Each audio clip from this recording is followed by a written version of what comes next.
It's time to play the music. It's time to light the lights. It's time to meet the Muppets on the Muppet Show tonight. Hello, sweet peas. People really liked our last Recession core sustainability video. So this is part 2. This time we're diving a little bit more into a couple different money saving tips, specifically parenting a little bit cheaper, and then also more cooking tips from Felix. Well, people really wanted to hear about the bullion, which I guess I say wrong. Okay. That's how it's spelled. I'm not French. We're in a freaking late stage capitalism time, and you're gonna be worried about who's saying bullion however they want. Yeah, sorry, you rich people are saying bouillon. Sorry, you guys are freaking French, I guess. I don't eat bouillon or croissants. Croissants. I eat croissants and bullion. Yeah. Yeah. All right, let's start with some cooking tips from Felix. Should we swipe? Yeah. Hello, welcome to Food Recession Core. It's a recession, we're making food, we're doing things cheaply. What we have here is a setup for making baby purees. We were originally buying those they're like $1.17 each for the cheap ones, and then like $2.30 for the expensive ones. They're these pouches, and they're I don't know. They have fruits and veggies in them. They are essentially just fruit and vegetable purees. And so a while back, we got some of these, secondhand actually, which is great, because I didn't want to have to buy them on Amazon. These are various pouches you can fill up your own. I know that some people are haters about the pouches. I believe that what that comes from is a misunderstanding of pouch as a quick and easy option for a toddler or for a baby. If your kid is eating exclusively purees via pouch, they might have an issue with oral development. That's not ideal for them to never be chewing something, for them to never be using their hands, and there's a lot of motor skills involved with eating, particularly if you have a kid who absolutely chows down, eats a lot of snacks. Pouches is just a quick, easy option, are so good to have. We're not using pouches as a meal or snack replacement. They're in addition to other things that he's holding and touching. So I'm never judgmental when I see somebody giving their kid a pouch. I think also some people think that the pouches have added sugar. The ones that are made specifically for babies, you should check what you're buying, whatever, but they generally don't. What they do have is sugar from the fruits that are in them. So there's the treetop pouches that we've started getting that are no added sugar. And what that means is when they made the applesauce, this is so loud, sorry. When they made the applesauce, if it's added sugar, they took cups of sugar and they put it in as they were mixing it up and pureeing it. And if it's no added sugar, it's just there's already sugar in apples. So when you look up the nutrition facts on the back, it's gonna say however many grams of sugar per pouch, which is fine because your child needs sugar, because sugar is a food. It's a part of a food. Have you ever had a dream that you do? I think people get really freaked out about refined sugars and added sugars, which I think makes sense when your kid is so little and it's really hard to brush their teeth, especially. There's nothing wrong with your kid eating a bunch of fruit. They can have a bunch of fruit. They should be eating a bunch of fruit. That's great. Anyway, sorry. We were buying the individual ones, and they're so expensive, and so we shifted to getting the treetop, the no added sugar, whatever. So there's the strawberry apple kind, which we actually get for us because they're just a good quick snack. There's a variety pack that has applesauce that's banana, strawberry, and mango, and just regular applesauce. Anyway, at the Winco, which is where we do all of our shopping, the majority of our shopping, it's I think it's $7 for a pack of 12, which is so much better than $1.17 each. I was thinking that if I can bulk make a whole bunch of these all at once, then it'll be even cheaper. And so I have a couple of pumpkins and applesauce, and I think I'm gonna do a pumpkin apple fall kind of thing. So yeah, I've never made applesauce before. I know when most folks make applesauce, the intent is that you put like sugar in it. We're not going to do that because this is just to mush up the apples for the baby to go in these pouches. I also was having a hard time finding canned pumpkin, and recently when doing grocery shopping, I have started trying to buy, I'm going to use process and like I'm saying that as like a neutral word to mean like you have to do something to the food before you're able to cook it. So when I'm saying process, don't think I'm saying like Cheetos. I'm saying like a pumpkin versus canned pumpkin, or like dried beans versus canned beans. I'm trying to buy things that have not had any processing done on them while I have the time and water and energy to do that. And then I just feel like there's going to be a general strike coming sometime in the next year, and so I'm trying to buy canned things but keep them to the side in case we need to not buy things for a long time, or I can't imagine we need to like not use water, but it seems like for also emergency preparedness reasons, it would be good to have some things that are already, you know, like you can't make pumpkin puree out of a pumpkin if there's no electricity or if you're not able to get water or whatever. But you could eat pureed pumpkin out of a can, even though it would be pretty gross. I don't say these things to freak people out. I'm personally, I don't feel freaked out by them. I think it's good to have realistic options and goals for the things that you're doing. A la recession core content. So yes, I'm gonna scoop out the innards of these pumpkins. I also realized I have been cubing and baking butternut squash every single time I've made butternut squash soup, and I have never tried to like do the like you scoop it out and then you bake it and then you just peel the skin off like you would cook a pumpkin. I know that's how you like cook pumpkins for pumpkin pie and other stuff like that. So I'm gonna do the same thing to this butternut squash that I've done to these pumpkins. Rinse it off, get the outside of it clean, cut off the peduncle is what this is called, and then scoop out the insides and then bake them flat and then flip them over. It supposedly you bake them, it's like 40 minutes I think it says, until you like the skin starts to bubble and you can just peel it off, because I don't know if you've ever peeled one of these. It's super annoying. It is not fun. So that's what I'm gonna do. Put these into the oven. I'm cooking my apples, and eventually what's gonna happen is I'm gonna mash up and puree parts of these together. Some of the pumpkin and butternut squash is gonna go into autumn squash soup later. I have like a Panera dupe that I really like to make. So those are gonna go in like a container and be frozen as a puree that's ready to go. So come along with me. Welcome to this.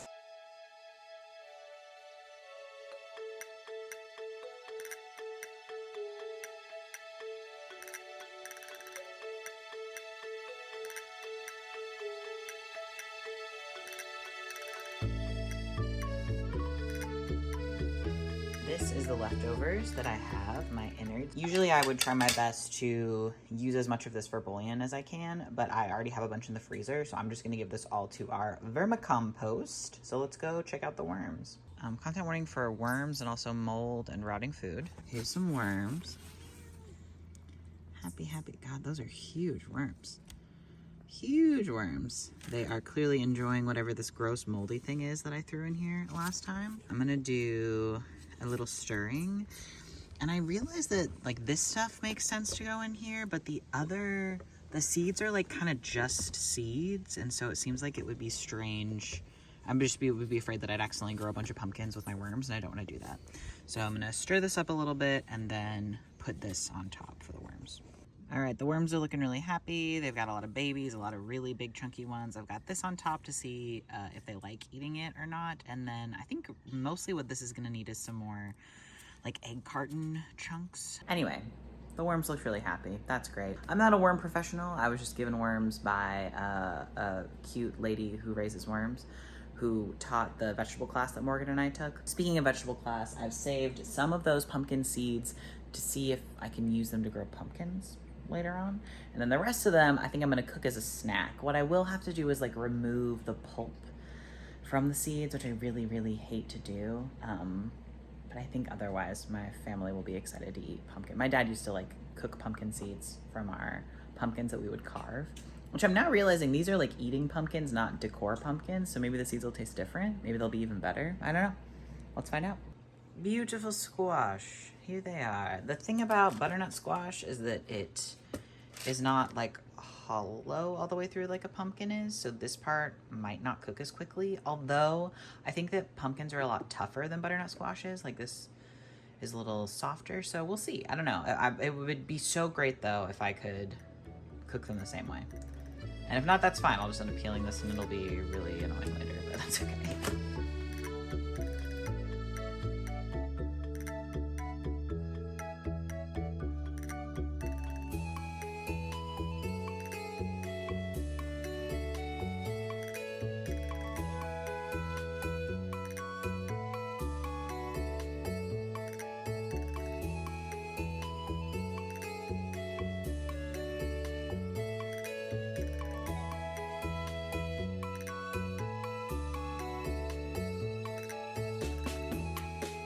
Okay, we have pumpkin and butternut squash seeds, the majority of the meat that was flesh, whatever it's called, that was the seeds were attached to.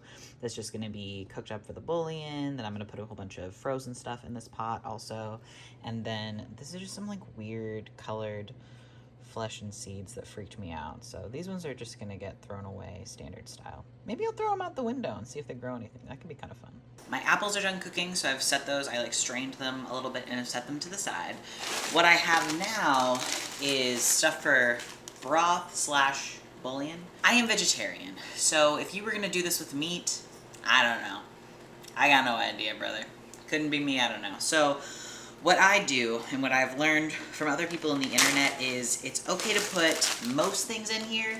You just don't want to put in things that smell like farts when you heat them up in the microwave. So cauliflowers, broccoli, Brussels sprouts, any of that kind of stuff. What this ends up being primarily from our house is bell peppers, butternut squash, onions, carrots. They say that you can't, garlic, lots of garlic. They say that you can add potatoes, but that you shouldn't add too much of things that are like starchy. So I don't add any just because we use so many potatoes, I don't even know what that would look like. And this I like because it just makes me less stressed out about like vegetable waste when I am cooking. So I'm never worried like, oh, I could have, you know, I don't know, like if my peeler were sharper, then there would be less carrot that I'm cutting off and just like throwing away. No, I'm not throwing it away. I'm either giving it to worms or putting it in soup. Sweet potato, peels, maybe a little bit is what this appears to be. The other thing is that anything that you're gonna put in broth, you don't wanna like put dirt in your broth. So you wanna scrub any of the vegetables that you are using. These have just been in the freezer and they're just like for broth. So I'm just gonna put them back in the freezer as our like broth bags. What I'm gonna do is fill this up with water, cook it on the stove for like 2 hours, strain some of the water out of it, and then all of the sediment that's left, that's what's gonna become our veggie bouillon. The classic way that I think of bouillon is this like better than bouillon whatever situation. That's kind of this like paste that you keep in your fridge. What I have at my house is completely unhinged freezer heart ice cube tray from Target. I don't even know how many years ago, like 6 years ago? Probably less than that. But these are the little like cubes that I use for it. And then they just like, my bouillon just lives in the freezer. And then I take it out if I want to throw it into something or if I'm making soup or whatever. So, I'm gonna fill this up with water, cook it, I'm gonna get it to a boil first, and then simmer it for like 2 hours. You shouldn't simmer it more than that, the internet says, because if it's vegetables, just vegetables, because then they can get like weird and bitter. Some people have this experience with the onions that they put in, so some people never put onions in their veggie soup, broth, bouillon stuff. I haven't had that problem personally, so I just only do it for like, I don't even know, maybe it was more like 40 minutes last time. I literally don't know. I'm gonna see what it looks like. I'm gonna see what the color of it is after a little bit less than an hour, and then maybe we'll cook it for longer. Yeah, and then for the actual bouillon part, I use my little fancy strainers that I have and my food processor and just try to get everything to be paste adjacent. That way, when it goes in there, it's just really Just adds a layer of flavor. Relevant because we were just talking about processing and cans and like things that hadn't been processed yet. Tonight we're having aloo gobi, which is a really incredible, delicious Indian food. Aloo means, I think it means cauliflower and gobi means potato. I could be wrong, but it's like basically a curry, but not in the way. Anyway, it doesn't matter. It's my new favorite food, like hands down. We get it at the Indian Palace here in Salem. All this to say, it does not have chickpeas in it, but I add chickpeas to ours so that it can have some more protein in it and be kind of like a main meal as opposed to being like a side dish for something else that's like meat or whatever else. Yeah, it's so good. So anyway, I got some dried chickpeas, soaked them overnight in the fridge in water, and now I'm going to cook them for like 30 minutes ish until they're like soft and squishy. That way they can go in our food later. I'm also, I think, going to put lentils in it. I'm going to cook lentils, which will be exciting. But right now it is 2:27 p.m. and I take a really long time to cook things anyway, but I want to go ahead and like get these taken care of before I start making dinner, probably at like 4, because it's gonna take, I think, 30 minutes to cook the chickpeas according to the internet. I've done it before, just not in a really long time. Not since I was like on a hummus kick during like the height of quarantine. I think lentils take like 30 minutes, and I've got a couple of pots, so I can do it. But I'm doing multiple things at once. Maybe I'll start making the ice cream. I don't know, but anyway, I am cooking chickpeas. And I have cans of chickpeas for my weird prepper situation because the world is stressful and it makes me feel better to feel prepared. So this is what our applesauce looks like after I put it in my handy dandy little baby food processor. Full disclosure, I do not know what kind of apples I bought. I just got the cheapest ones. I covered them with like I don't even know, like 1 inch, 2 inches over the top of the apple slices after they were cored and peeled, and then cooked them for like 25 minutes. I wanted them to be like really, really mushy so that they'd be a good puree, and I think that this is perfect. So yeah, the internet says there are certain kinds of apples that are better for this. I just bought the cheapest ones. This is looking kind of crazy. I'm scared. I have taken my pumpkin and butternut squash out of the oven, and I'm so scared. They smell cooked, odd, a little bit bitter. This is what happened when I peeled. Ooh, it's creepy. This must be like done though. Like, oh God. Yeah, that is fork tender, brother. Oh no. Well, maybe that's peelable. Yeah! Oh, this is about to be a game changer for me. Ooh. Okay, this will be for the worms. Worms pile for worms. I'd like to reiterate, I know very little about worms. From what I understand, you can give them most, like, vegetable-y based kind of things. But they shouldn't be given, like, meat or, like, protein-y type things. A lot going on with the pumpkin. He's working. Yeah. Ugh.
it was 2 medium small pumpkins, a butternut squash, and I think 6 or 7 apples. Maybe it was only 5. Anyway, we have 10 pouches and then 2 cups of, this is just pumpkin and butternut squash for the next time I make that Panera soup that I'm really obsessed with. I did also put a little bit of cinnamon and cloves and nutmeg in this. I tasted it and I think it tastes really good. The baby tasted it and he was not as into it. So I'm glad I made so many of them, and we will see if the next time he tries them, if he has a different opinion.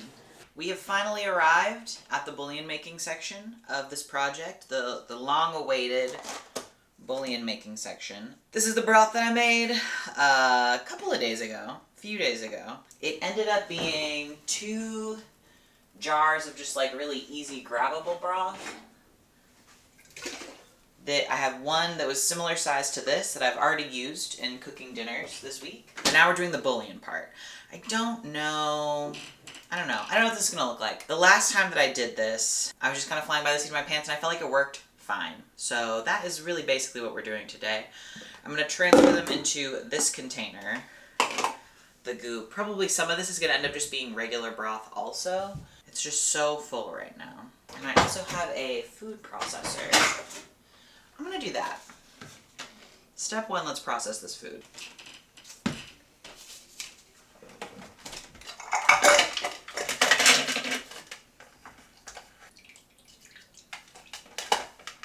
I need a bigger food processor so bad.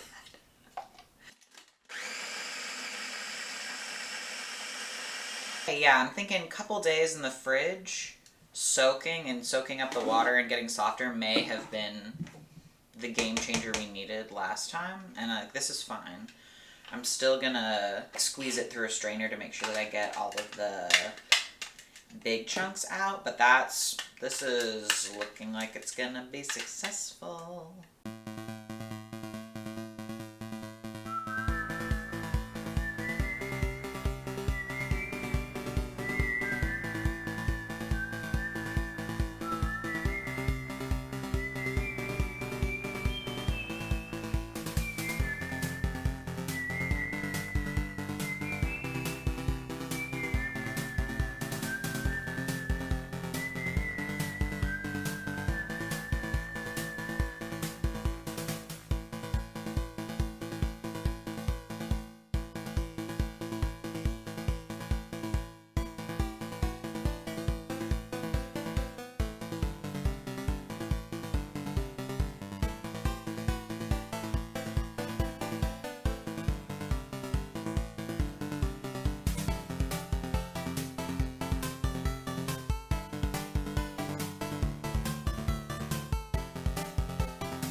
For this, I'm literally setting up a pour over of veggie broth. I just feel like that's gonna be easier for this last little like tiny chunk of stuff that I have. So this is my vegetable goop, which will become the bouillon, or the bouillon, or however you say it. And then this is all the liquid that I have here left over in the bottom. I want to reiterate, we did not buy these Starbucks cups new. We got them secondhand, or they're ones that I bought when I literally worked at Starbucks, so they're not relevant to current boycott stuff. I'm gonna scoop that in there. It's kind of a goopy, creepy little process, but I feel like it's worth it if you have some time in your day to do it. If you don't have time, that is also super, super fine. But all of these vegetables, like all of these chunks and stuff, would have just been, girl, why don't you work? There we go. All these chunks would have just gone in the trash or in the compost, and so I feel like it's worth it to take the time to do this.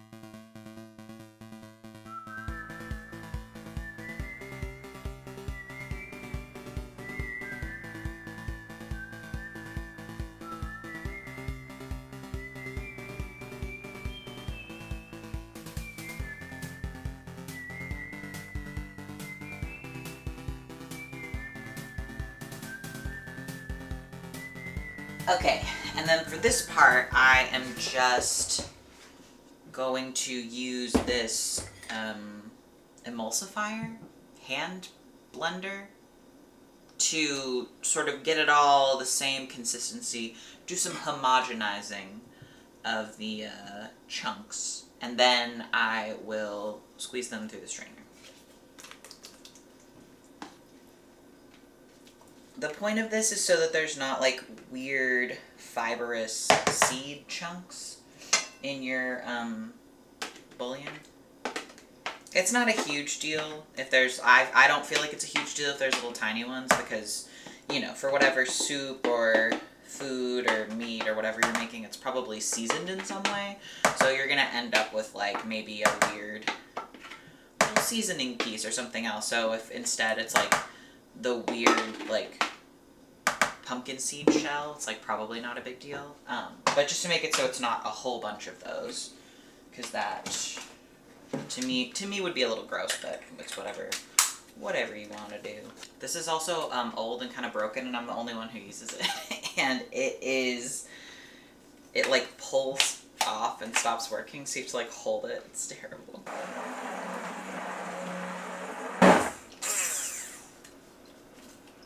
I think that's fine. Now I'm going to rinse this out again, and then I'm going to start putting this into it. And then this is just broth, it's fine.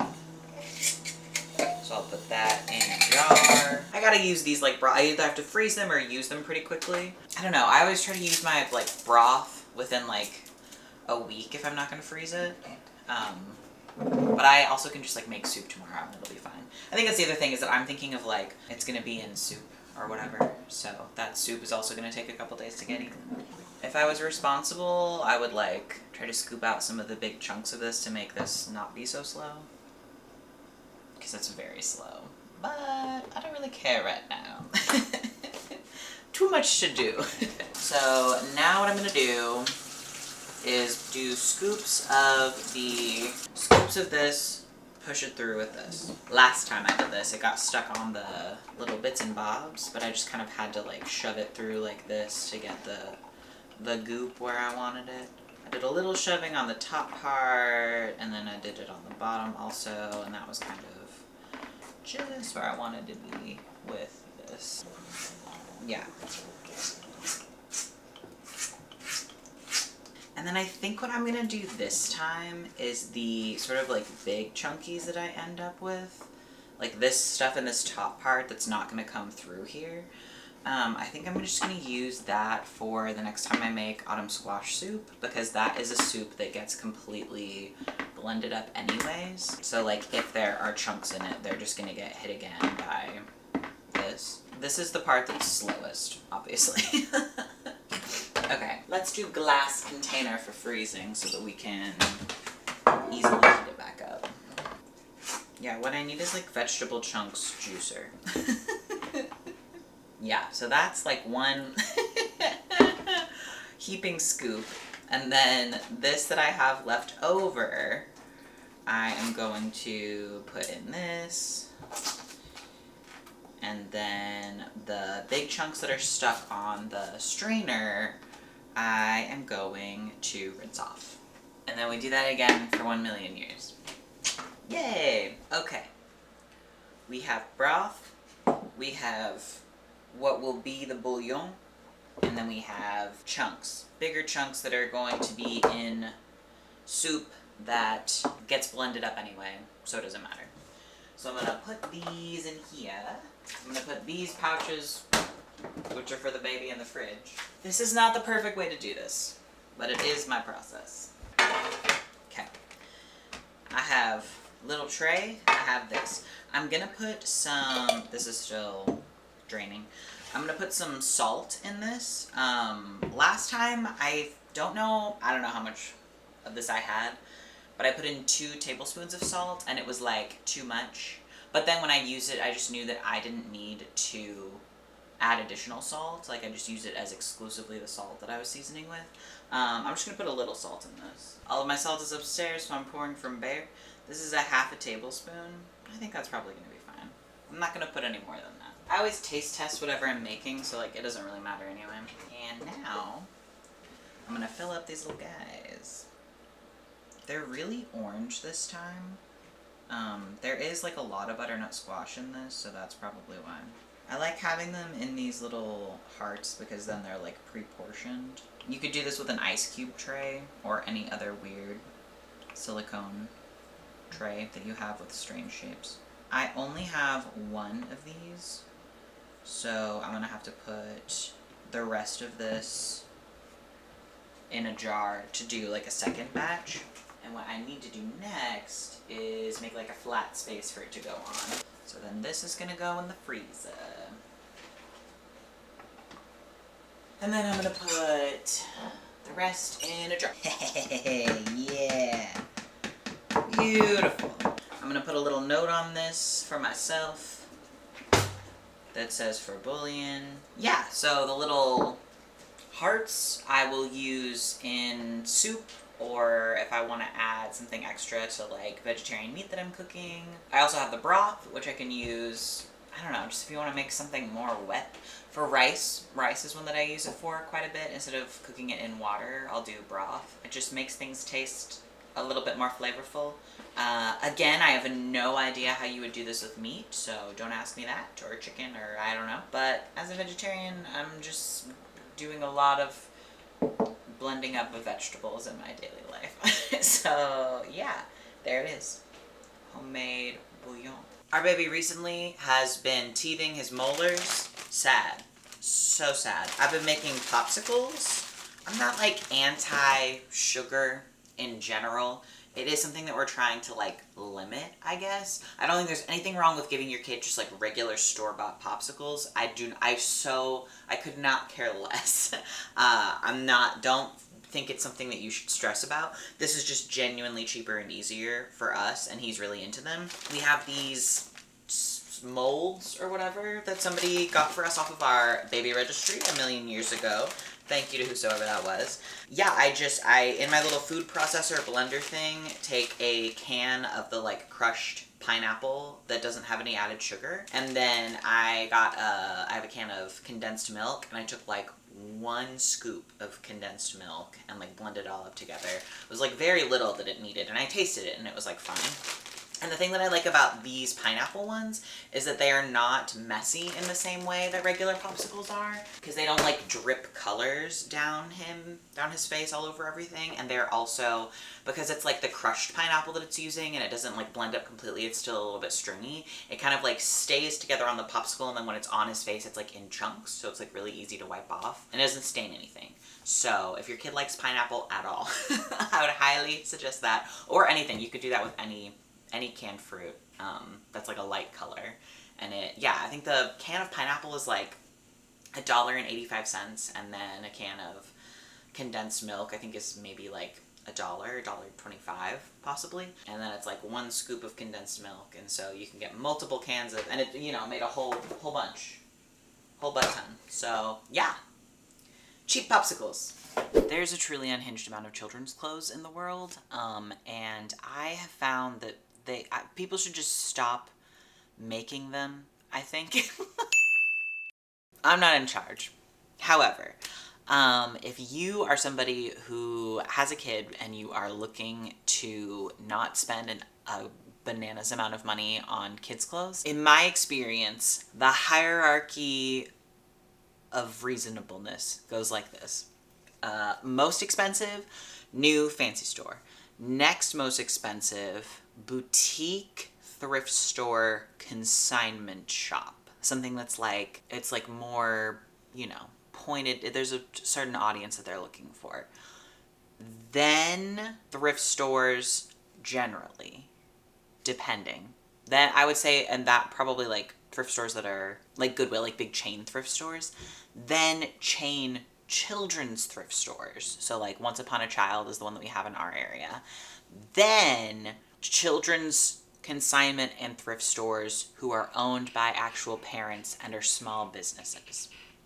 That's gonna be the most reasonable. This is a bag of clothes that I got. Each of these was 25 cents. So I think I spent $12.50 total on like basically this entire bag. I think a couple of these are from some other weird like mystery grab bags that I got. It's cheapest in my experience to just like grab the weird grab bags of like, these are, you know, kids pants size, whatever, all of these and that kind of thing. But they're kind of only worth it if you either have a lot of kids that you know, or like we run a children's clothing swap. So honestly, I mean, not a ton of our baby's clothes we receive like for free through that. Also, your kid's gonna get gifted a bunch of clothes. All of this to say, what we always do is we prepare for the next kind of like 2-ish sizes up. So right now, currently, our baby is wearing somewhere between a 24 months and a 2T and a 3T. So the things that we are getting for the next size up are like big 3Ts and 4Ts. Children's sizes are also different across gender, super annoying. So our baby is wearing 4T girls sizes and like 2T 18-month, 24-month boy sizes. And it also really just depends on the brand and if it's something that's vintage. It's the same as like any other clothes, but I feel like there wasn't this huge discrepancy in like the gender of the clothing until this most recent, like once we hit the toddlers, like the tees. This was my favorite that I found for 25 cents at, ours is called Mother Goose Resale. It's great. It's amazing. Most of the clothes that they have are just like priced super fairly because they know what they have. And I think that's the problem with the big commercial thrift stores that are not kids thrift stores, is that they don't know what they have. So it'll be like a shirt like this, but ripped with a stain on it for $6. And you're like, no. Like, absolute $6? No, I'm not doing that. That's ridiculous. Or it'll have like a hole in it and it'll still do that. And it's like, that's bananas. This one, so our Mother Goose Resale has a bin that's like just 25-cent items. They've either, from what I understand, just been on the racks for too long and nobody's wanted them, so they get yanked and put to there, or they get donated and for whatever reason they don't want to price them, or they're just feeling nice and so they throw them in there, even though that they're like maybe something that they could like make more money off of. The reason that I went through and scooped up so many things is because we have a program that our kiddo goes to that always needs more toddler sizes, because when your kid goes and then they like get really messy or like wet or like something all over them, they just like put them in new clothes, put the clothes that they're wearing in a bag, and they let you keep the new clothes, which is amazing. It's the coolest program. But because of that, they are like hurting for children's clothes at any given moment. So I scoop up a bunch of things for them, and then the things that don't make sense for that go to the children's clothing swap, which I'm trying to organize when our winter one is going to be. We try to do them seasonally. It would be so much work to do it more often than that, and I would end up with way too many kids' clothes, because you cannot begin to imagine how many kids' clothes there are in the world. If you are someone who in your community there is not a children's clothing swap, particularly like an infant and toddler clothing swap, there are so many of those clothes and there are so many people who need those clothes. So I would highly suggest checking in with your library, seeing if that's the kind of thing you can organize, or just like putting out feelers on your local Reddit or Facebook Buy Nothing group or whatever to see if anybody knows if there's already one that happens. If not, do it. Have one. Do it. It's honestly not that you just need tables, really, and people to push clothes around. So do it. Anyway, yeah, so these are some things that I found.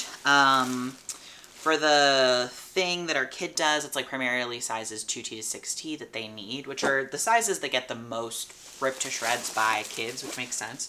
So I think these are the like 5T-ish ones. This is like, you know, 25 cents, like these little shorts, like this really sick. I held this up to show Morgan, and I said, there's a Tony Hawk shirt. And Morgan turns and looks at me, isn't looking at me, is looking down, and goes, oh, well, I don't really know. Turns and sees it and goes, it's not just Tony Hawk, because it's like fall colors and that like kind of material and like a shirt like that. And I flip it around and it says Tony Hawk on it. So that was very funny. She was like, you know what? That's my bad. And I was like, yeah, girl. God. This really sick frog and toad thing. The other thing is that I'm always shopping for toddler clothes of any season, because eventually some kid's gonna need it, and eventually we will have a warm weather swap again. I think for the next few years at least, while our kid is in sizes up to 6T, we'll keep on doing the infant and toddler swap. And then theoretically after that, we may have another kid who will then be in those sizes, so it'll be a minute. But anyway, this like, oh, is this Wakanda? Black Panther. Cute. Some like, oh, Croc Center, looks like a local water center thing. Yeah, just all kinds of little cute things. There's so many cute, very cute. Yeah, like this one's got a little stain on it. Oh, here it is. Yeah, little bleach staining, which like, you know, if it's just a play dress, like who cares? It doesn't matter, you know? If you have a Once Upon a Child in your area, that's gonna be a pretty good bet. Their sales are fairly good. And then otherwise, you know, it's just kids' clothes are so expensive. And there's almost no reason to get them new unless you need something specific in a short period of time. So we've had a lot of luck in just sort of like shopping the size ahead if we happen to see something that makes sense, and sort of like predicting what sizes we're gonna need. Only one like size ahead, because if you do that, the farther out you project that, you're way more likely to have weird stuff in the wrong season. And if you end up with like a whole bunch of long like sleeve things for summer, then like that's not, they're not gonna wear that, so it doesn't actually help you. Oh, and then we do a plus size clothing swap up in Portland, Oregon every month, first Sunday of the month. Every month. You should come. If you happen to be in Portland first Sunday of the month, you should definitely come. It's a really great time. Maybe I'll talk a little bit about having clothing swaps at all. There is a difference in the two swaps that I've been in charge of. The kids' clothing swap, the idea is just there are always going to be more kids who need more clothes, and there are all these great organizations that it's like very easy to give overage to, and I'm a volunteer. I usually bring a family member or a friend or somebody, and then we have all of the library volunteers, and it's a huge space. So for that one, folks can bring a whole bunch of things, and we end up with like an entire car stuffed full of clothes, and it's great. And those will be washed by me and then doled out to different organizations kind of over time, or like my brother's coworker has a baby who it's nice because we have this like resource that we can help people with, which is cool. The plus size clothing swap is less that way because it's in a much smaller space. There's really only one volunteer at this point who is actually running the swap as it's happening, which is fine. It's great. Nick and Lemon of Sunny's house are working as we're putting on the swap, and it's either me or Morgan, and the other parent is home with the baby while the swap is happening. So it's one of us just kind of like frantically putting clothes out, and it really stops it up. There's a pile up if people bring bags and bags and bags, and there's not really enough space to put out bags and bags and bags of clothes.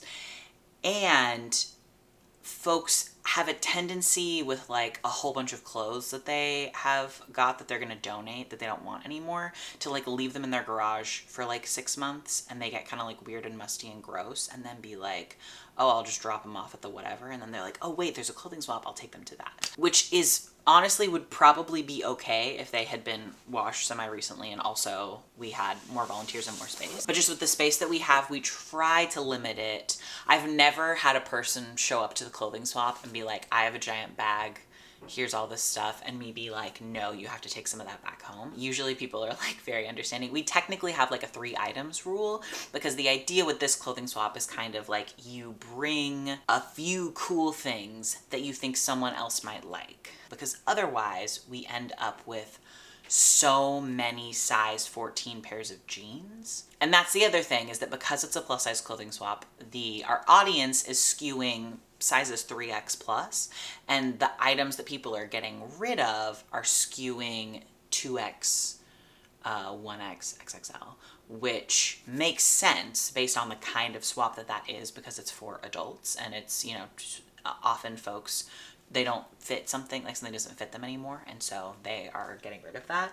Whereas with kids, there can't be too many 0 to 3 sleepers, because there will always be somebody who needs a 0 to 3 sleeper, whereas at a certain point there's just no need for that many size 14 jeans. There's no way. There's so many of them, and sometimes they're like bad quality and other things. So, and again, there's just not that much space in Sunny's house for us to have so many things, and I'm the one volunteer. So if you are planning on having a clothing swap, I would say the most important thing is to kind of assess what space you're in, whose help you have, and what your audience is. When it comes to the kids swap, we do it organized by sizes exclusively, and at the plus size clothing swap we do it organized vaguely by kind of clothing. So there's a rack that is shirts, and a rack that is pants, and a rack that is dresses, two pieces, bras, swimsuits. Whereas like the kids clothing swap, it's like huge, spread across the table. There's not racks because it is not worth it to try to hang those things up because they're so small and there's so many of them.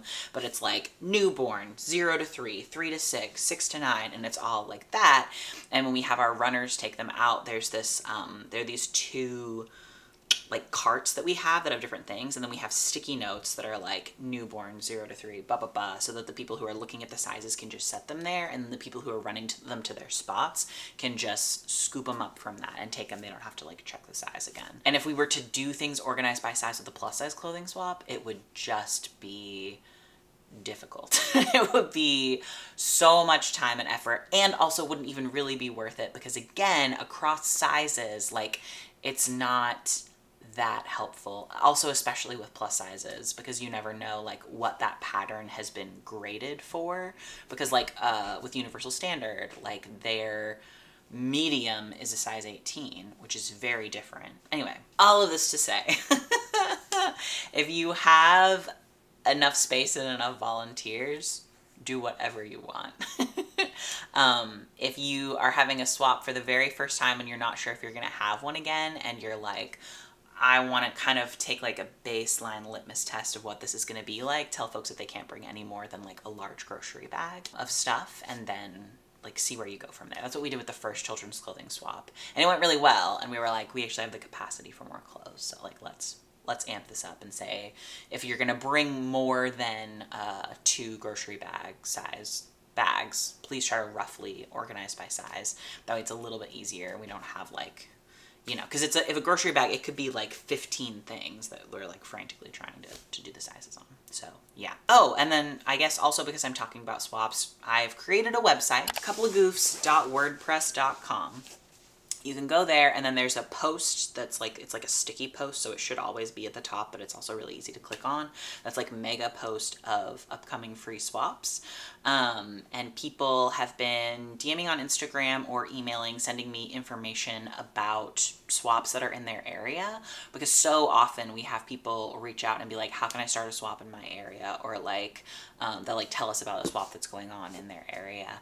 And I just think that it's kind of cool to have this sort of like weird little curated list that's like, oh, these are swaps that people who we're pretty sure are cool with queer and trans people are either hosting or go to or whatever. Also, you know, we have like a larger platform, and so it's nice to be able to be like, hey, folks who follow us, if you're in Oklahoma, check this out. There's a swap this weekend for you. Go to it. My other kind of thought with it is, if you are visiting somewhere, then you can check that list and be like, oh, I wonder if there's anything that's going to be in Washington while I am there, you know, this weekend or whatever, right?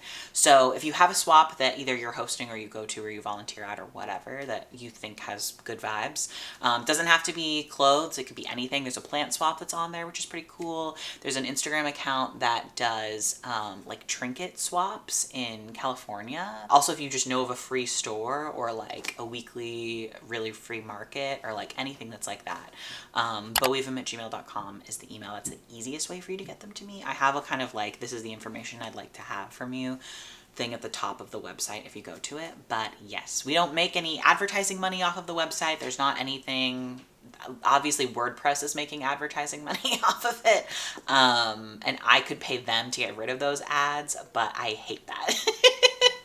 I don't want to pay them. So anyway, yes, if that's the kind of thing you'd like to see, you can check that out. I'm sure it'll be in the description. If you look at the mess behind me, you're homophobic, okay? We're focused on me right now.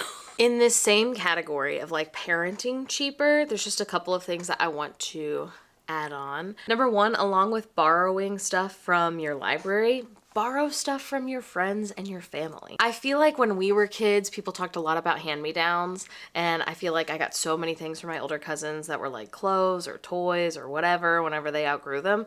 And maybe it's just the people that I know, but I feel like capitalism has really pushed everyone to be like, buy your kid their own whatever. And you just like so don't need to. With so many things, even if there's something that like your baby and your baby's cousin are both kind of into right now, you can just pass it back and forth like Sisterhood of the Traveling Pants. You really could. If you're like, man, I kind of really want a nugget couch, but like they're $100 and something, or maybe $200, I don't even know. Get with your best friend who has a baby similar age, or your cousin, or somebody just in your neighborhood, and be like, hey, did you want to go halvesies on this? And we can just swap it back and forth. Because then not only will it be exciting every time it gets back to your house, but it'll be exciting every time it leaves. You'll be like, wow, we have so much room to do so many other things. You know, like, we need to consume less. I think that's what this whole video is about, right? And I feel like truly asking for things that you need, seeing if somebody else just already has it without going out and buying it, really does that. Along with that, we talked about this a little bit in the last Recession Core video, but our baby and most babies I've ever met, their favorite things in the world aren't toys. They're not. They are old soda bottle filled with rocks and the top is glued shut and they shake it around. Keys that you found, that you washed and put on a key ring, slam them around, throw them places. Obviously, like, it depends on the age of your kid, but like wooden spoon, huge hit at our house. We carry it around. We can whack it on stuff. We can throw it across the room and it probably won't hurt anything. You know, like, kids really do not need that many toys, and it makes your life easier for them to have less stuff. It's easier to clean, easier to replace things. If something gets broken, you're like, okay, we'll just get some other stuffed animal or some other book that makes noise, you know? Lastly, we are entering an era in our house of staycations. It could mean staying at your house and just kind of intentionally resting, but also it can mean staying at your friend's house and intentionally resting. Obviously, we recently got to go to the cabin. That's kind of a staycation because it's like, we're not going to Disney World. We're not going to, you know, the Grand Canyon. We're not going to like a destination. We're just going to kind of hang out in this one place, eat a lot of good food and like be cozy. And that is more affordable and like just as magical. Just as many memories can be made, especially when you have little kids and they aren't going to remember stuff as much. And I'd like to be clear, I have never been on team don't take your little tiny kid to whatever vacation because they're not going to remember it. That's about you. And it's still about the adults who will remember it. I'm not saying that at all. What I am saying is just that it's okay. You don't have to go on a big vacation every year or every 3 years. You can find vacation vibes, vacation memories anywhere. You can stay in a hotel in your own town. You can go stay at your grandmother's house and like sleep in a tent in the backyard. You know, like, think of the things that you got to do as a kid and figure out a way to make those things happen. It does not have to be extravagant. It does not have to be expensive. And as always, I think the most important thing that we should be doing, and I could be better about this personally, but the most important thing that should be coming from a vacation is making memories and resting.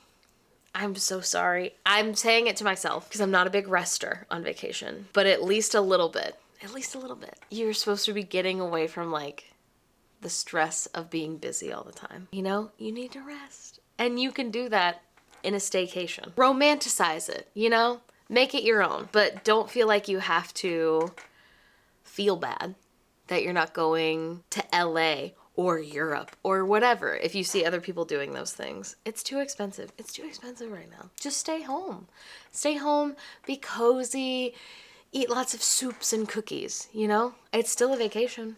Hello there. I don't know why my eyes look like that, okay? Something that we talked about in the last video that I also am going to still talk about in this video is how we are reusing basically every container. That's an exaggeration, but a lot of the containers that we get, because when you buy something and it comes in a container, guess what? Free container.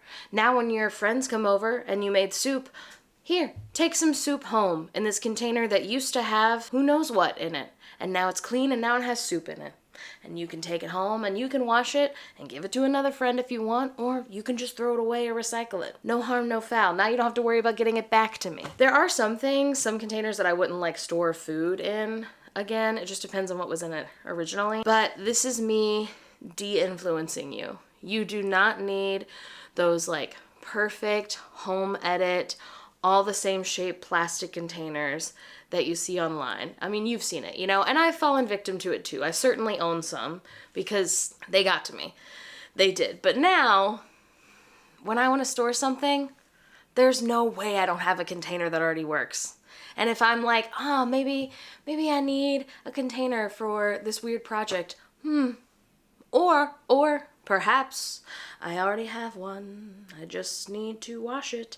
What we're gonna do together today is I have some containers here. Aren't they so lovely? These have already been cleaned once, but they have a lot of like sticker gunk on them that I'm gonna get off. These over here haven't been cleaned yet, so they're gonna go through their first run through, get some of the stickers off, and then wash them for their first run. And then we're gonna make our own Goo Gone. If you don't know what Goo Gone is, it's exactly what it sounds like. You spritz it on something, you rub it with like a rag or whatever, it gets like the sticky residue off. However, Goo Gone's kind of expensive. It's not crazy, but like I found a recipe to make your own, and why wouldn't I just do that? The recipe is a strong word. It's 1 part oil to 1 part baking soda. We'll see if it works. If it doesn't, I can go to the store and buy Goo Gone. I also, before I found out about Goo Gone, I used to use peanut butter when I was like in early college trying to get sticky stuff off of like a dresser that had a sticker on it or whatever. So we could also do that, but again, that seems like expensive. First, I'm gonna use a hair dryer. If you didn't know already, tip from me to you.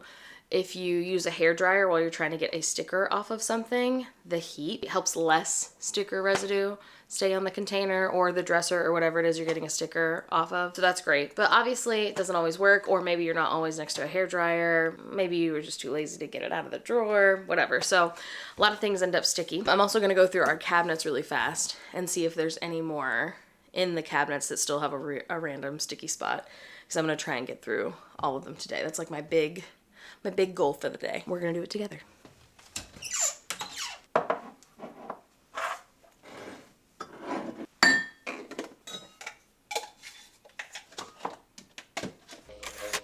Do it again. Like this? Yeah! How do I end up with so many missing lids? Where are they going?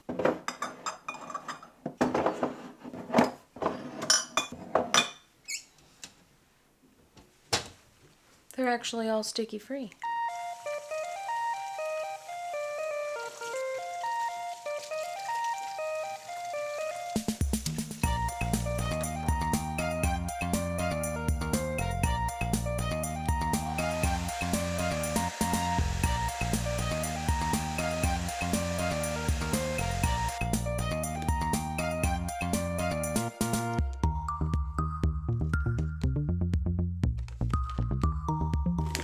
It's still sticky though, but it is coming off in like one piece.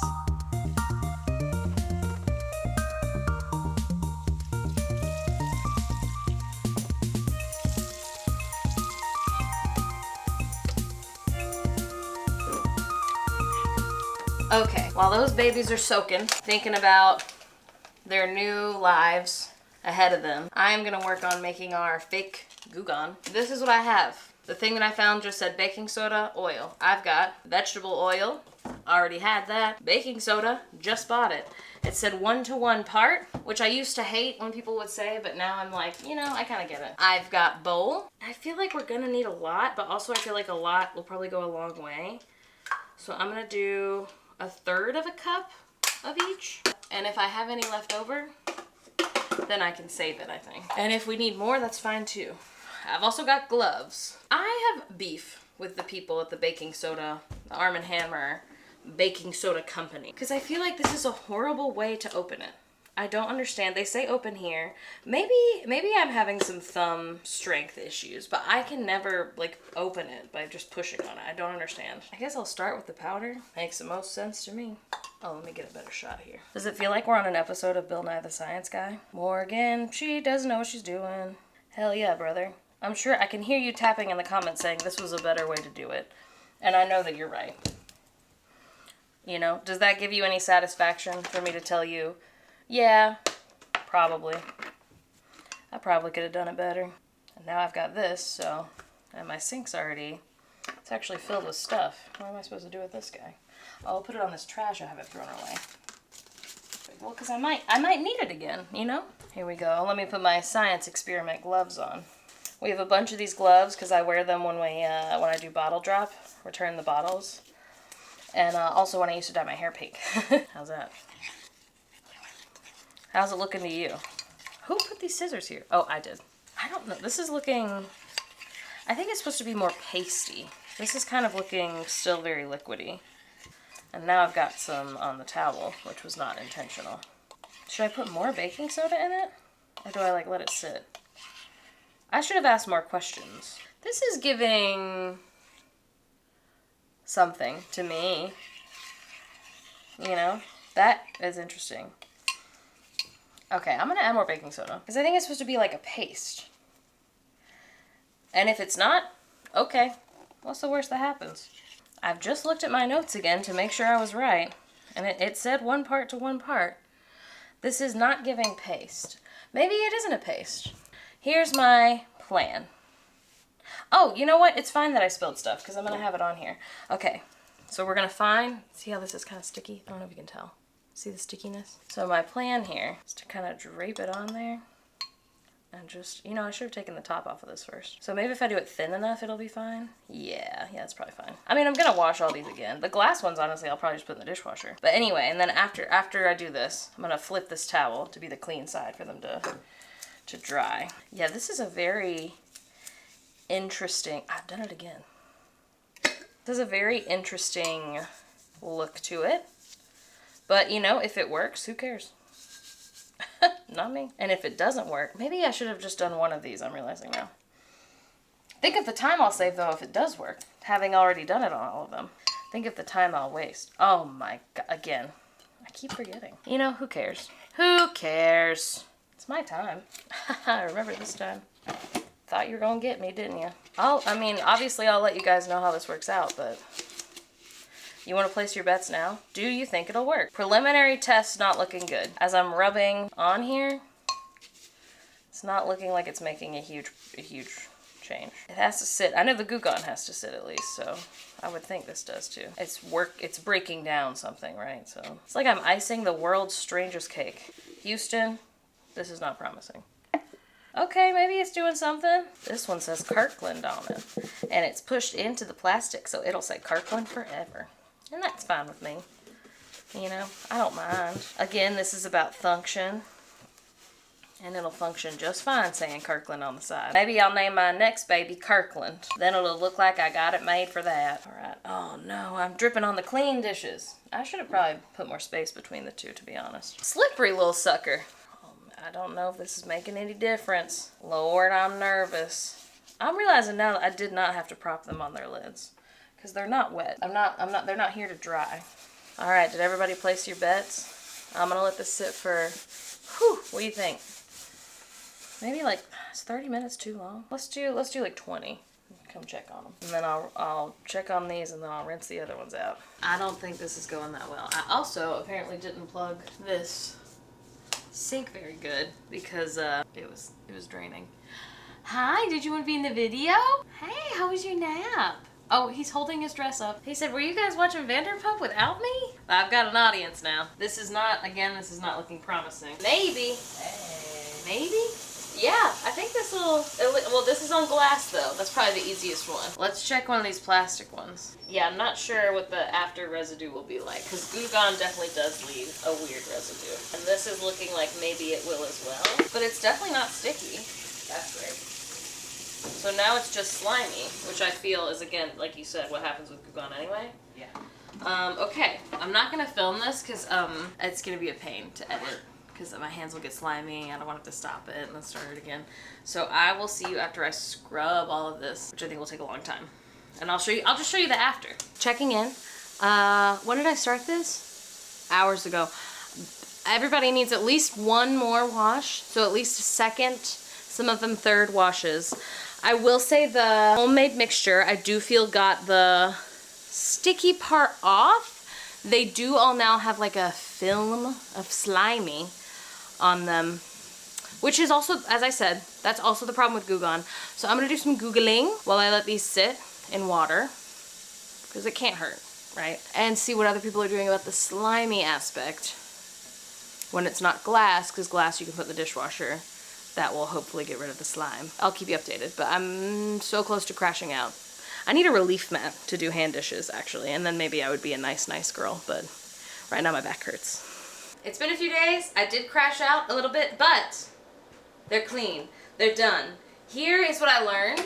I won't be doing them all at once next time. I think only doing like 2 at a time as I get them is better. Secondly, there are still some sticky spots on them. Most of it is gone, like this whole thing was sticky, and now it's just like this little 1-inch spot. Okay, I'm not dealing with it again. They also, as I take the homemade Goo Gone off, I'm just gonna use like a rag that's like soaked in white vinegar to rub it down multiple times, like multiple instances of that, then have it like soak in hot water and dish soap, and you still might have to do that a couple times. If you're hearing this and you're like, maybe it's not worth it, then I would say it is worth it. I mean, I feel like it's worth it regardless, but it's definitely worth it with glass, because like a lot of this, you still have to like wipe things off with the white vinegar with the glass, but then you can just put it in the dishwasher, and that takes care of usually the rest of the sliminess. If not, you could put it in the dishwasher a second time, and that will. But these are huge containers that are gonna be great. They are, this is day 3 of them drying, and not all of them are dry still, as you can see by this one. I think it's just because like sometimes, and I'm not a scientist, but I think like plastic holds on to water just like way more. I don't know why or how. I don't know the science behind it. But yeah, I do feel like it's worth it. Actually, since I started this like a week ago, I've cleaned 2 more glass ones that are already like in our rotation. So I do think this has proven that maybe it's not worth it for me to save every single like tiny one if I don't have a specific plan for it. In some places you can recycle them still though, so I would still like wash them out, but not like de-sticky them, have to wash them with white vinegar, then have to wash them with dish soap, then probably have to wash them with dish soap again. So anyway, like this one turned out perfect. These 2 are also pretty perfect despite one of them having a sticky spot. Overall, really happy I did it. Really glad. I did learn a lot.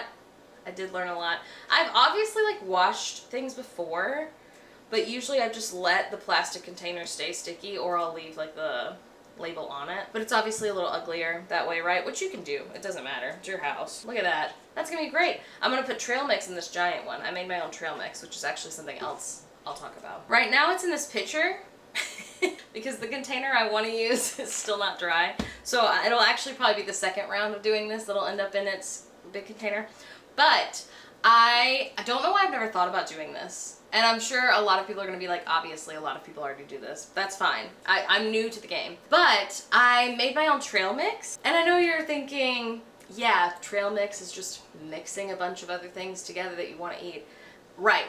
But I was like, I'm not buying a bag of mini M&Ms and then a bag of pretzels, and then like that's so much. And that's so much waste just to like eat it all together. But at Winco or any store where they sell stuff in bulk, you could just buy in bulk the stuff that you would want in your personal trail mix. So me, I'm a raisin hater. I'm a craisin hater. I don't know why you want weird, chewy, dry fruit in your trail mix. Is it supposed to be a trail mix staple? I don't care. What I did is I got mini pretzels, mini M&Ms, chocolate chips, popcorn, and peanuts. So I went with 3 salty, 2 sweet. In my opinion, perfect trail mix. That's what I want. But also, Felix doesn't really make his own trail mix because like Winco sells this like spicy trail mix already mixed up, and Felix likes that, so we will buy that for them. I don't like a spicy snack, really. I don't really like spicy food either, but especially like a snack, I'm not interested in it being spicy. But yeah, I've been eating this, I've been loving it. My only caveat, my only thing I would mention, I did have to buy the popcorn in like a bag, not in bulk. I thought about like popping popcorn. The only thing is, like, I don't know if you know this, how much popcorn you eat at your house, but if you pop popcorn like in the microwave or on the stove or whatever, that kind of popcorn is like fresh, and so it goes stale like a day and a half later. The kind that you buy in like a bag, like Skinny Pop, that's not what we got. We got something else, but you know what I mean. It's coated in something that makes it go stale slower. So we did buy that kind of popcorn to go in this, and I feel like it was worth it. Yeah, this is my current container situation, which is also fine. Something else that I think we've been lied to about is like you need to have the perfect container or organization system or whatever, and you don't. Like, you need to have something that works for you. I think this is something that I've really struggled with learning as someone who, like, my parents had a very messy house. It was like, they weren't like hoarders or anything, but their house was very messy.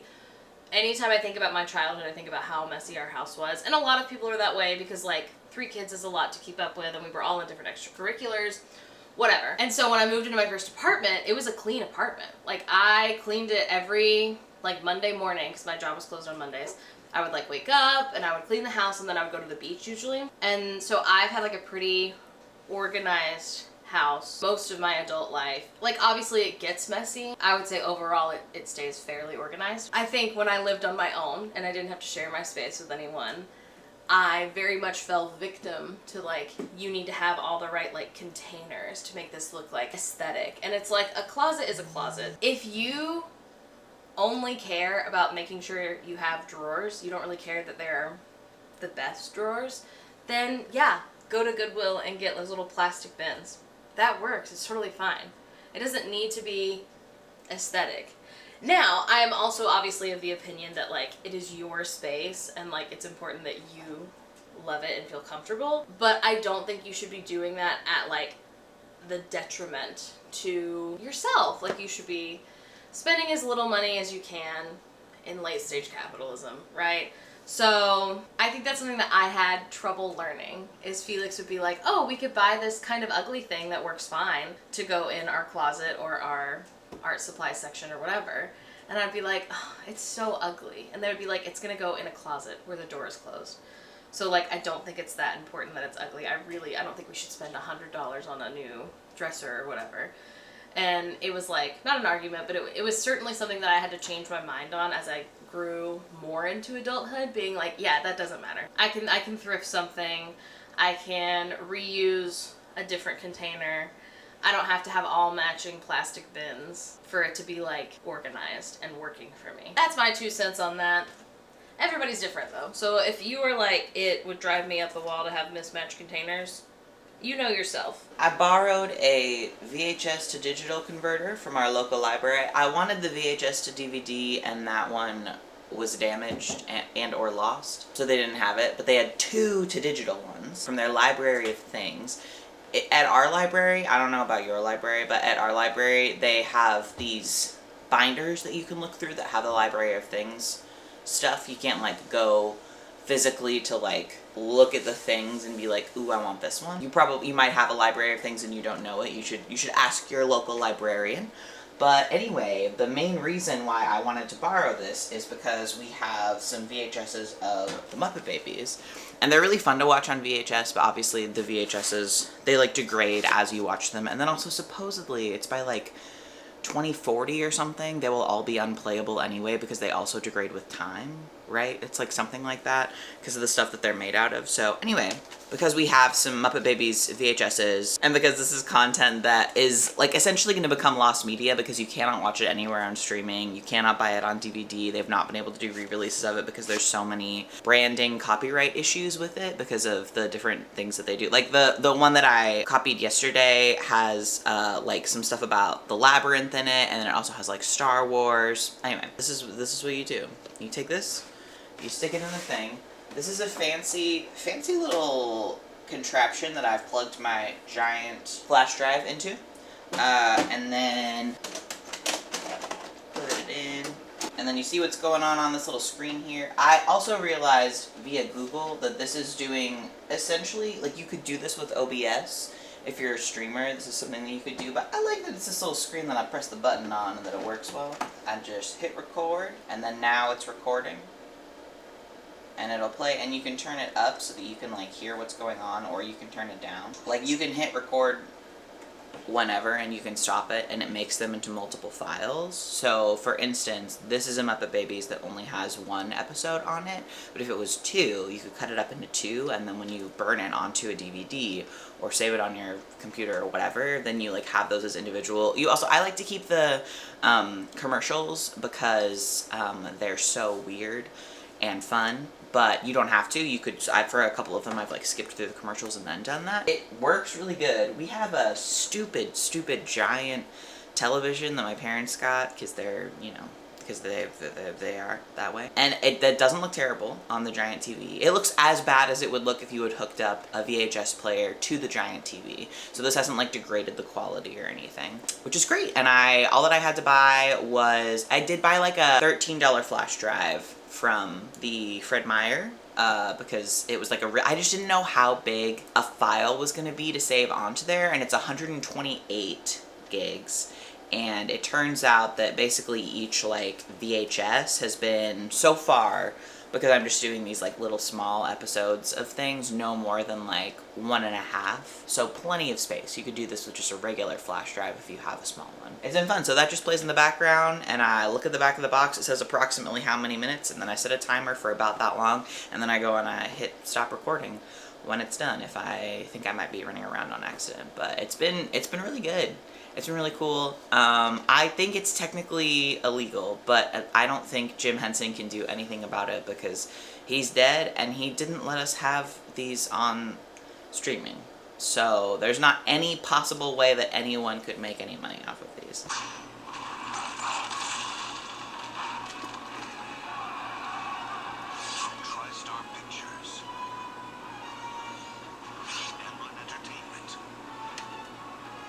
This is such excellent in my face lighting, but behind me is so egregious. This is all mess that I've made. I mean, this is kind of organized, and then this is... Anyway, it doesn't matter. Okay. We're gonna have a little chat, and I'm going to be treading very lightly for this next portion of our conversation, of our video today. So I would like for you to keep that in mind. Something you may know, maybe you don't know, is that it is illegal to copy any kind of encrypted DVD or CD in the United States. Any of them at all, for any reason, even if it's just privately in your own home. By which I mean, you don't have to be like copying DVDs and then selling those DVDs for it to count as something that is illegal.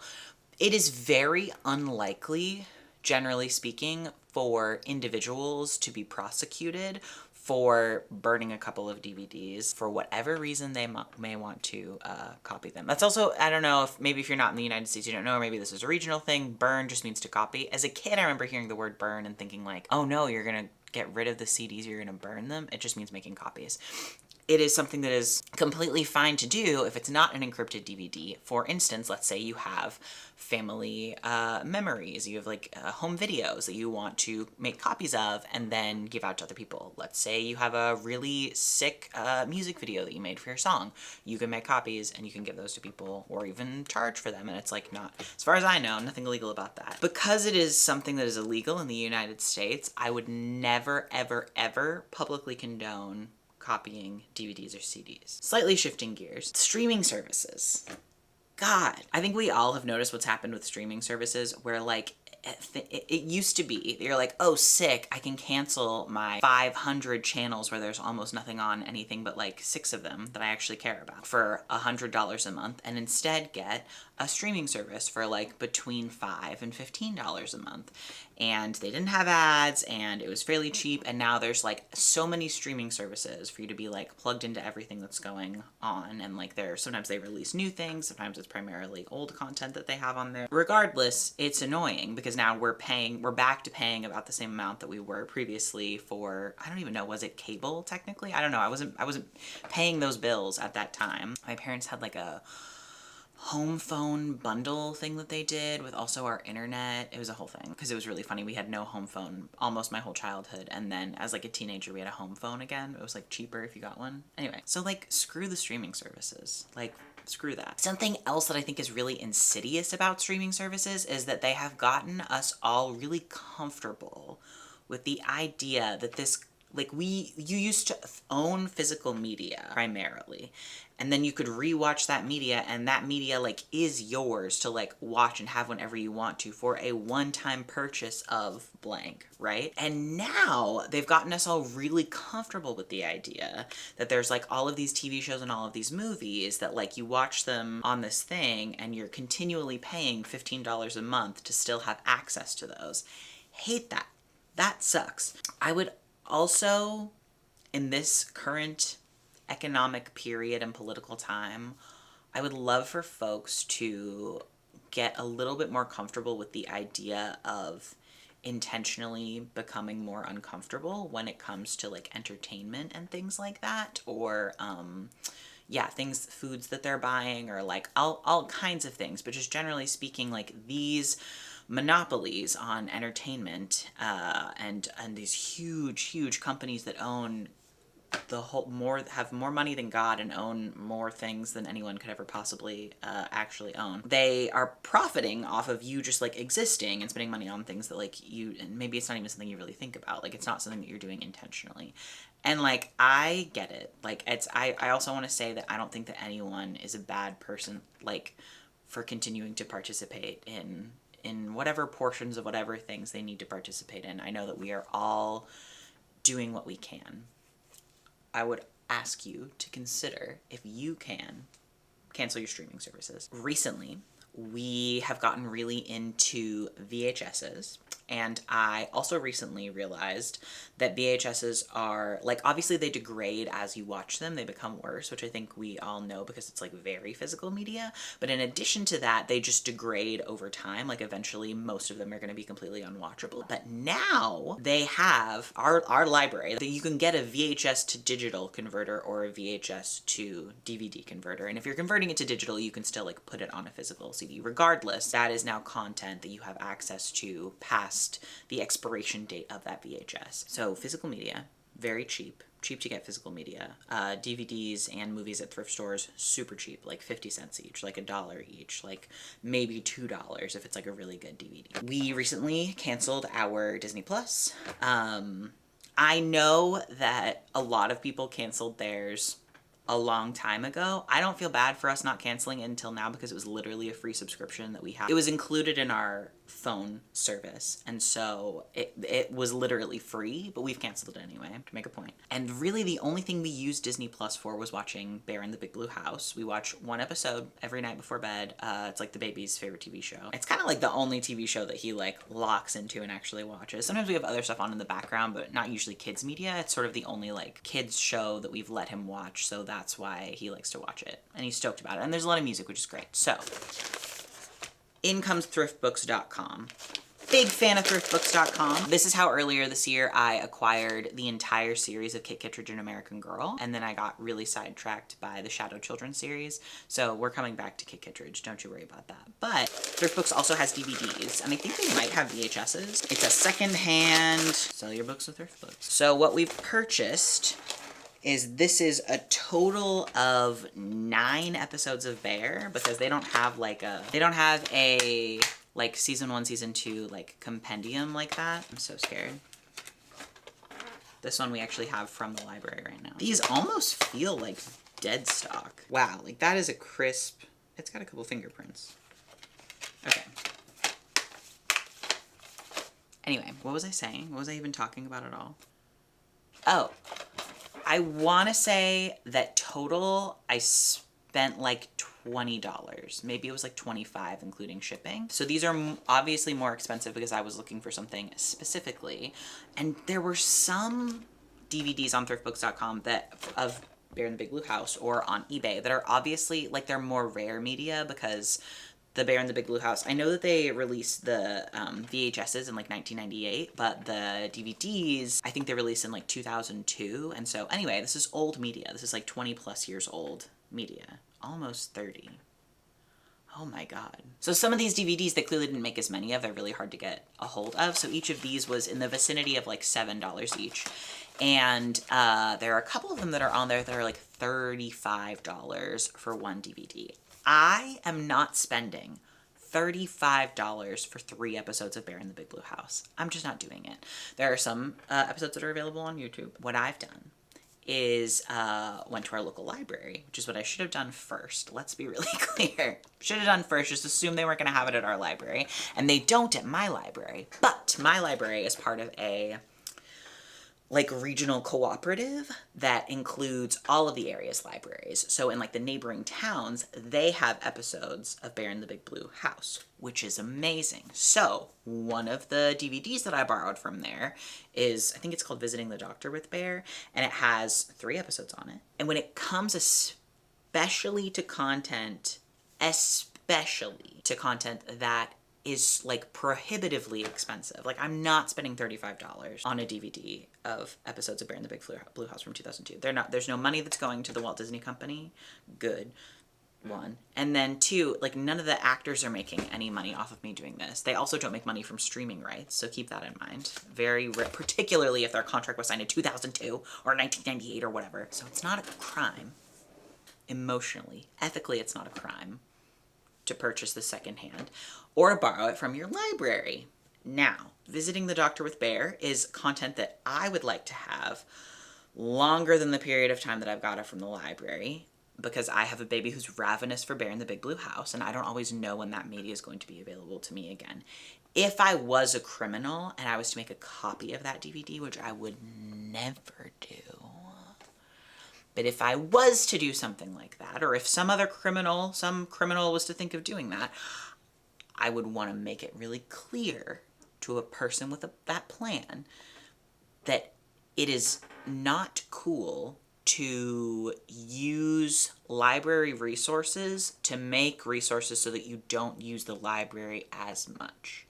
It is important for your librarians and the people who work for your library to know, like, what is something that is relevant that they want in circulation. For instance, let's say that I spent the $35 to purchase Visiting the Doctor with Bear. Because that is something that they have at my library, that's something that I'm going to want to grab every once in a while, so that when they're looking at their library numbers, they're seeing, oh, some people, it looks like Visiting the Doctor with Bear is always being borrowed, not just from this one person, from other people, because this is popular media. We should look into obtaining more Bear in the Big Blue House media to make it more available to everyone, which is a public good, because everyone should have access to Bear in the Big Blue House. If I was purchasing it on thrift books for $35, or if I was a criminal, I would still want to borrow it every once in a while from the library. Something to keep in mind. So when it comes to these streaming services, cancel it. I think you should cancel it. I don't think you're a bad person if you don't, but I'd love for you to cancel it. I think you should consider canceling it. Let that sit in your brain and think about it. If there is some kind of media that you want to get, I think you should try to look for it secondhand. And then also, you should see what you have at your library. There is so much more than you realize at your library unless you work at the library. Somebody responded to one of our videos and said something that was like, oh, I love my library. It's the only place where I could find season 1 of Bunnicula, which was a cartoon in 2016 on Cartoon Network that is based off of the book series Bunnicula, which is like chapter books for kids. It's like kiddo, dark comedy, horror thriller, because it's a rabbit that drinks the blood of vegetables. Anyway, and I was like, what? I didn't even know they made a TV show of that. And I searched on my little library cooperative thingy, and a couple towns over, they have Bunnicula. So I have it on hold because I want to borrow Bunnicula. Again, at the library, the VHS things. I have no idea. I'm guessing it must be illegal for me to take our Muppet Babies VHSs, make copies of those, and then distribute them to friends and family who also have children so that they can experience the love of the Muppet Babies. With Muppet Babies, it's also cuckoo crazy because that is media that was made with a lot of like handshakes and ass slaps from Jim Henson with whoever else he was chatting with. So there's like Beetlejuice references and Labyrinth references, which Labyrinth is Jim Henson, so actually that would be fine. It doesn't matter. There's like a Star Wars episode that they have. Like, they could not, it's not possible for them to release Muppet Babies on streaming services because it's just too much of like a copyright issue. That's like, there's not a way for them to deal with it. And so I'm excited for us to make DVDs of it so that those VHSs do not expire. And also, I would never make copies of them to give to fellow people who have young children who should experience the love of the Muppet Babies, because the Muppet Babies are great. That's something we should really just keep that at the forefront of your mind, is how good the Muppet Babies are. Yeah, go to the library. The library is really good. Maybe get a DVD burner for no reason. In the saving money category, there's a couple more things I want to add. A lesson that I have had to learn in the past couple years is how important it really is to take care of the things that you already own. Unfortunately, capitalism really did a number on me. It's been a big last, I would say, 2 years of like unlearning that like you don't need to just buy a new whatever when yours breaks or is a little out of style or ugly. I'll be the first to admit that. I still love stuff. I do. If I had a lot of money and no fear about the future of the planet, I'd be a big spender. Emotionally, I'm a big spender. I love to go window shopping. While I think that we all need to work on consuming less, I am the first in line when they start rolling out Halloween stuff to walk around the home goods. I've been very good about not actually buying stuff, which is good, but I love to look at stuff. It's cute. I like to look. But in order to curb that strong desire to buy new things, I have had to learn some skills on how to take care of the things that we already own. So some of that is learning how to properly clean out the containers, right? Learning about making your own Goo Gone, how to best get the Goo Gone off of something, or learning how to mend. I know a lot of us are learning how to mend for the first time, learning how to hand sew, possibly learning how to machine sew, right? That's also really big, buying less. But then I think something else that isn't talked about enough is like random crap. Not crap, but like things that you have that you do have to, well, maybe you don't have to. I guess there's an argument to be made you don't have to have these things, but our trash can is a great example. We didn't film it, but Felix is going to completely deep clean our trash can because there's definitely like old food in the bottom of it from when someone threw something down it and there wasn't a bag in there, or having a baby, just like so many random crumbs are like stuck in the back of the trash can where it doesn't like close all the way, you know? And a few years ago I would have been like, whatever, I'm just gonna buy a new one. Like this one smells weird and it won't close all the way. And now it's like, no, you can look up a YouTube video about how to fix the mechanism that closes, you know? You can look up a YouTube video about how to best get rid of smells in plastic trash bin. It is possible. We live in the future. You can look things up in books. You can look things up online. I think another good example is we've already been doing this for many, many years, but I do have some friends who very much were in the clutches of capitalism who are learning for the first time how to see potential in things and then actually follow through with that. So I think Felix's dresser is actually a great example. We got it at a St. Vinny's in Albany. If you like look it up, like look up the photo of it, it is actually worth $900. It is truly mid-century modern furniture. It's made of real wood. It's such good quality. But when we got it, it was missing a handle. We looked and looked, tried to find the same handle, can't find it anywhere. I was really disappointed. I was like, I feel this is dramatic, but I was like, if we can't find that handle, honestly, what's the point of even having the whole dresser? Because like, it doesn't look mid-century modern if we put normal handles on it. And Felix was like, that's very silly. And they were right. Because guess what? It's made really well. It's made really well. This dresser will easily last another 100 years, if not more. Finding something that's truly good quality, made of real wood, especially if it's something like pre-1980s, is rare. And it is it makes an incredible difference because we haven't had any issues with this dresser. There's barely a nick in it. Even when we got it, like the chips that were in it, barely noticeable. Like old stuff is truly made better. Our washer and dryer, they are from 2013. They were at this house when we moved here. And I did some research because I was like, are we gonna need to buy a new washer and dryer in the next couple of years? No, I think they're from like 2012 or 2013. Famously, like washer repairmen are like these are the best ones. They don't make them like this anymore because now they truly, it's not a joke, they truly make appliances, huge appliances, fridge, washer, dryer, dishwasher. They make them to break in like 6 years so that you have to buy a new one. They like don't make replacement parts. They slightly change the design every couple years so that you can't just like get a replacement part easily.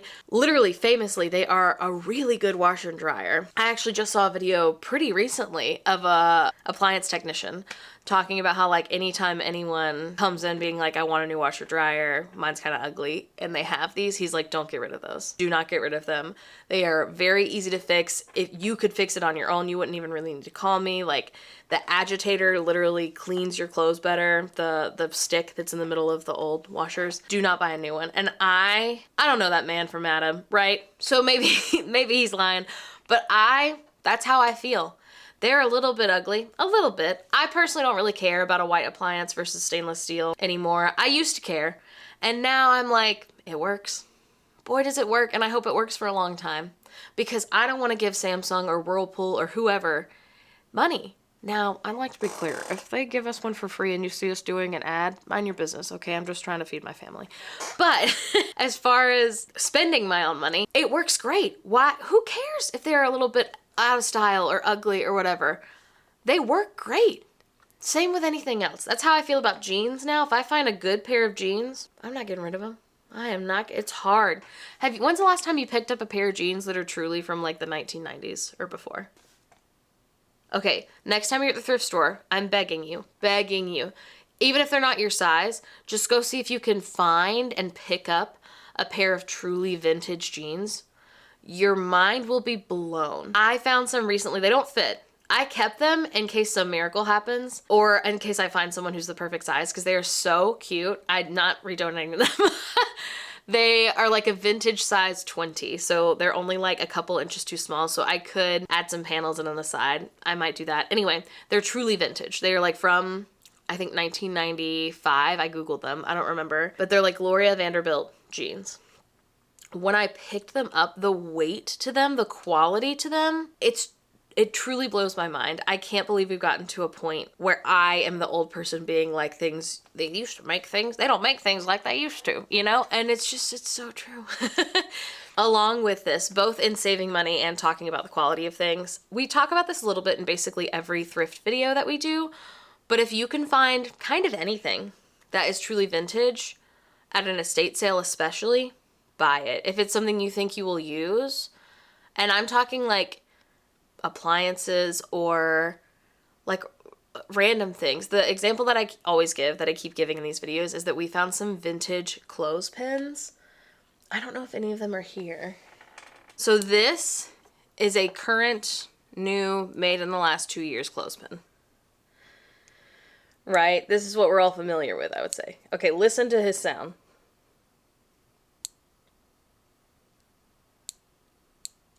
I would say I wish I had the box they were in. I should have kept it. It was like kind of torn up though. This is Big Mama.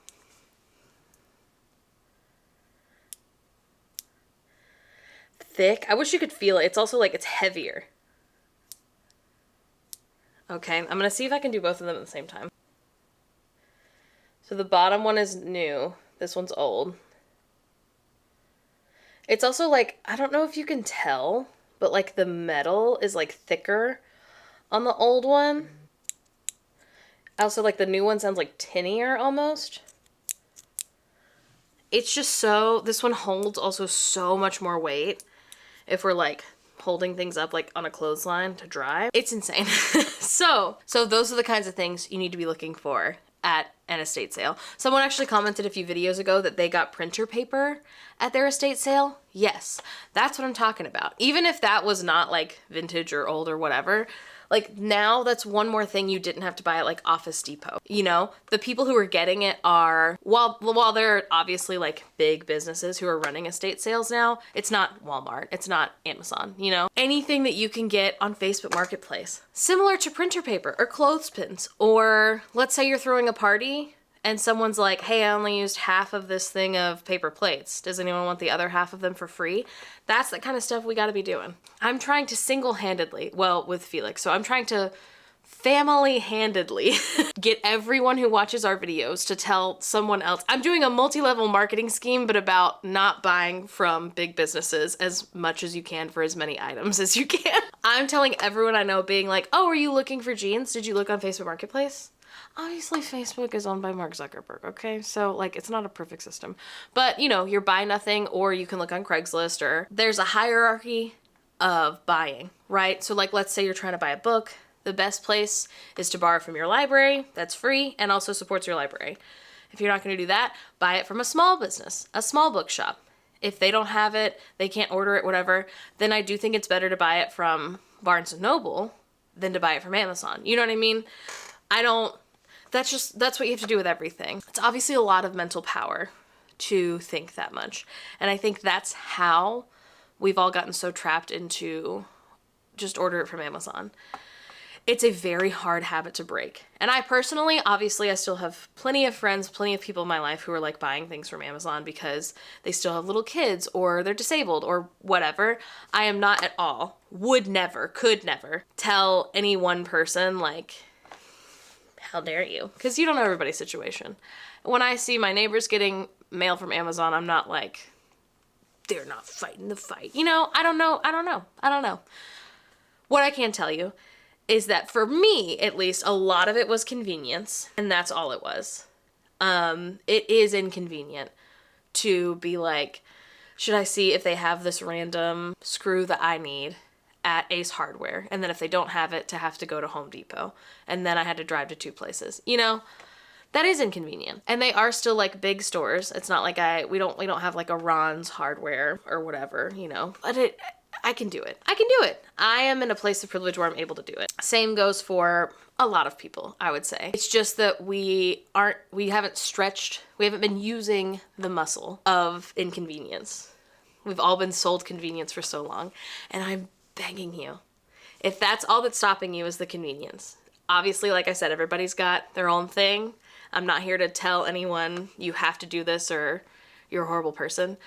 But if, like me, the only reason that you keep going back to Amazon or you keep going back to Target or Walmart or whoever is that it's convenient, try to break up with that a little bit. Do something inconvenient where your money stays a little smaller, you know? Again, it's a very hard habit to break. It's a very, very hard habit to break. But literally anything you think about buying, just spend like a week, maybe a day, looking on Facebook Marketplace, posting on your Buy Nothing group, seeing if anybody has something similar they're getting rid of anyway, or checking like one thrift store. You never know. Or just ask your friends. Similar to borrowing stuff from your kids, borrow stuff for yourself. Text your friends and be like, hey, does anyone have like a really good hand mixer? Because I am planning on making a birthday cake this weekend, but I don't have a hand mixer. Oh my God, yeah, I have one. Easy. Why don't we do that anymore? You don't need to buy a hand mixer. If you're going to use a hand mixer 4 times a year and that's it, borrow it. Or borrow it from your library of things. See if they have one you can borrow. You know, think about it. Yeah, I feel like, obviously, algorithms and capitalism, like, really want to push this narrative of, like, fall and buy everything at Home Goods and buy everything at TJ Maxx and you need a new wardrobe for the season.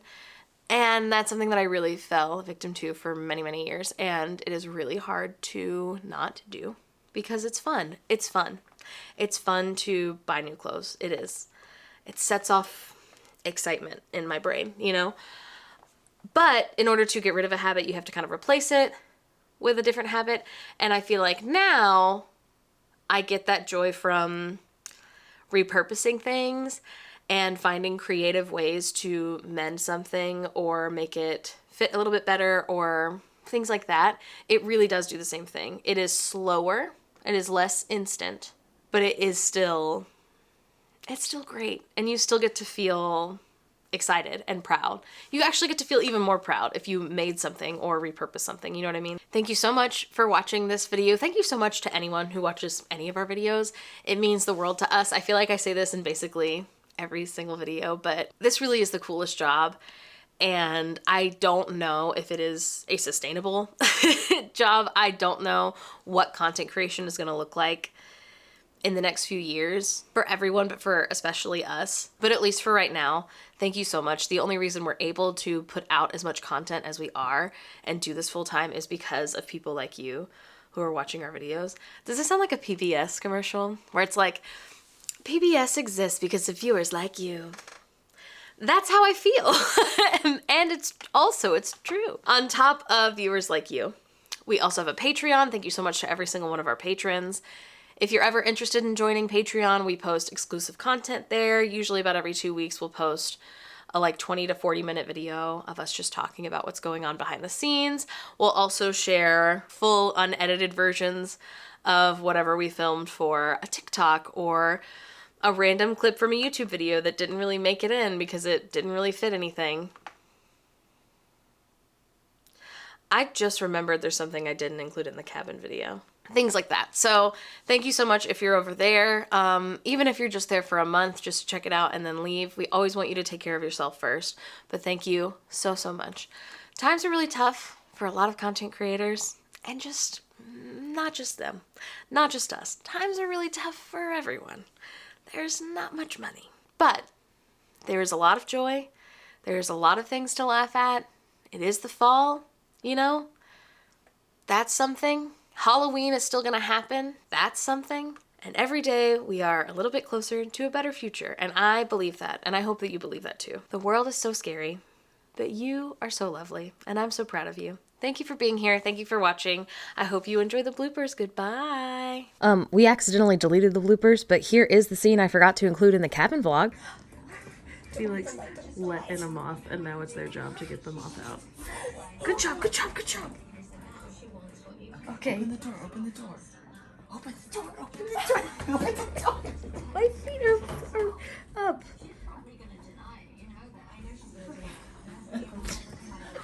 You look like... Shh, shh, that baby's door is open. You look like the Hunchback of Notre Dame.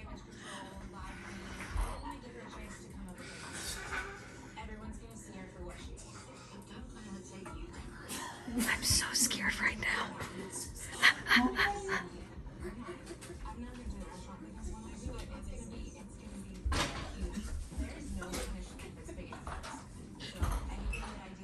Lock the door.